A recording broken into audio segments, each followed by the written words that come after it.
Assalomu alaykum hurmatli kuzatuvchilar. Bugungi darsimizda Flutterga kirish va oddiy widgetlarni o'rganamiz. Bugun biz Flutter nima va u qanday ishlaydi, Flutterning afzalliklari, Flutter dasturlarining asosiy qismlari va asosiy widgetlar text, elevated button, container, row va column bilan tanishamiz. Eng avvalo Flutter o'zi nima? Flutter bu Google tomonidan ishlab chiqilgan framework bo'lib, u yordamida bir vaqtda o'zida mobil, web va desktop ilovalarni yaratish mumkin.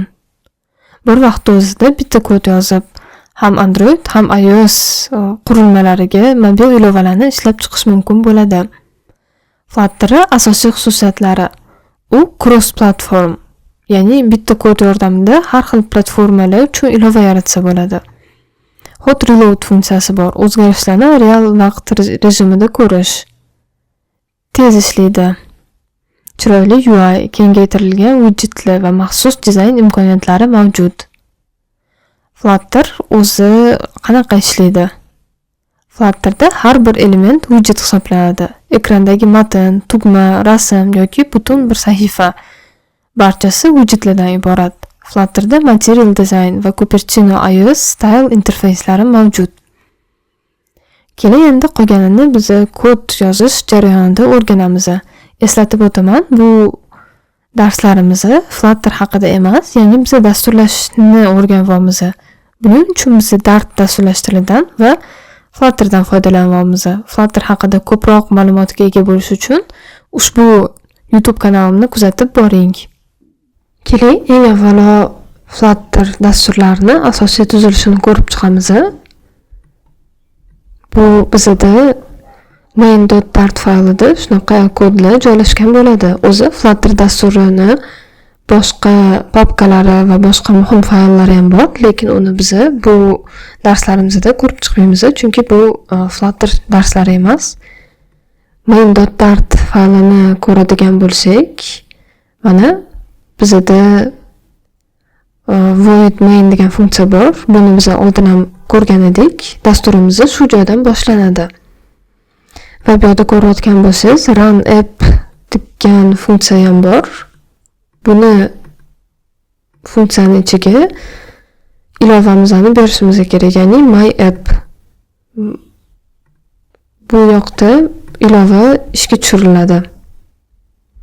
My appni ko'radigan bo'lsak, bu Material app dan tashkil topgan. Material app bu Flutter ilovasi uchun asosiy konteyner hisoblanadi, ya'ni o'rab turadigan narsasi. Bu yerga har xil ma'lumotlarni bersa bo'ladi, tilni o'zgartirish uchun va ranglarni o'zgartirish uchun ham shu yerga ma'lumot berib o'tsa bo'ladi. Bundan keyin bizda scaffold turibdi. Scaffold degani bu bitta ekran. Ya'ni bunsiz bo'lmaydi. Har bitta sahifa bu bilan boshlanishi kerak. Va scaffold ichidagi narsalar esa widgetlar. O'zi Material app, scaffold ham widget hisoblanadi. Text widgetimiz masalan hello world deb turibdi. Center widgetimiz bu tekstni o'rtaga olib kelib turibdi. Buni olib tashlaydigan bo'lsak, u chekkaga ketib qoladi.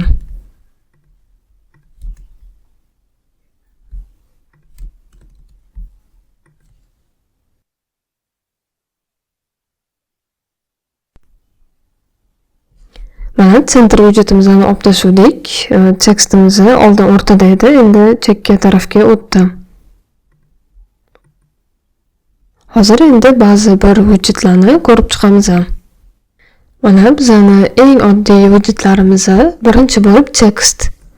Tekstning ichida biz o'sha matnni berishimiz kerak. Bu Flutter matni. Yana boshqa ma'lumotlarni qo'shsak ham bo'ladi bu yoqqa. Hozir bular ham ekranda paydo bo'ladi.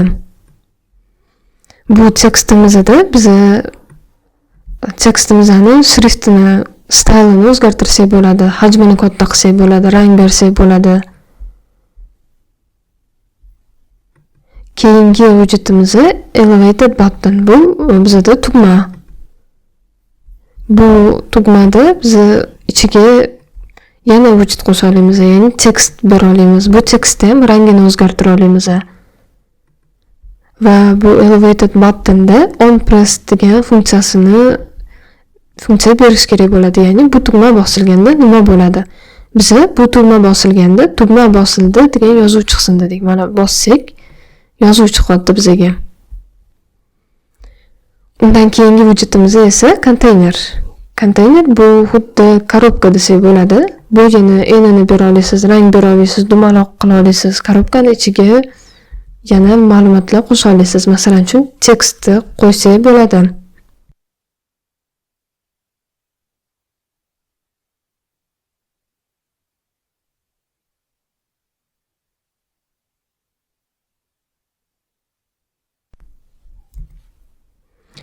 Endi run qilsak, buning ichida hozir bizda tekst paydo bo'ladi.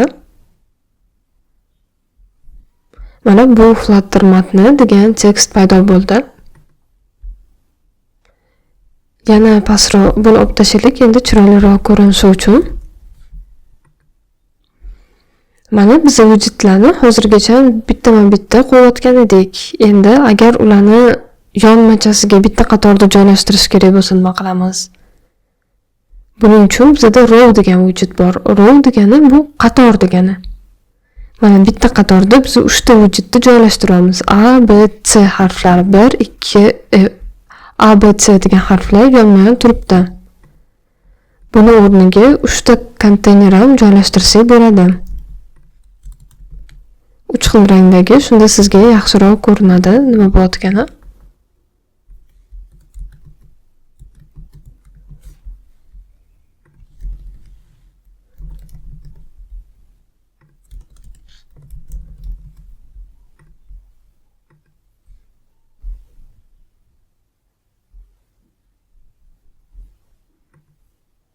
Mana hozir qizil, yashil va sariq konteynerlarimiz ketma-ket joylashdi. Agar bularni ustun sifatida qo'ymoqchi bo'lsak, unda column widgetidan foydalanamiz.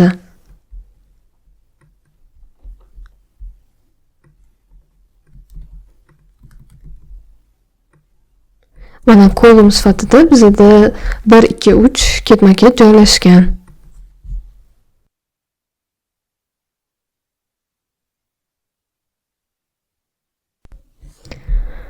Mana ekranimiz sig'may qoldi. List view widgetini qo'ydik bu yoqqa. List view widgeti bizda bu scroll qilinadigan widget hisoblanadi. Mana buni endi biz scroll qilsak bo'ladi.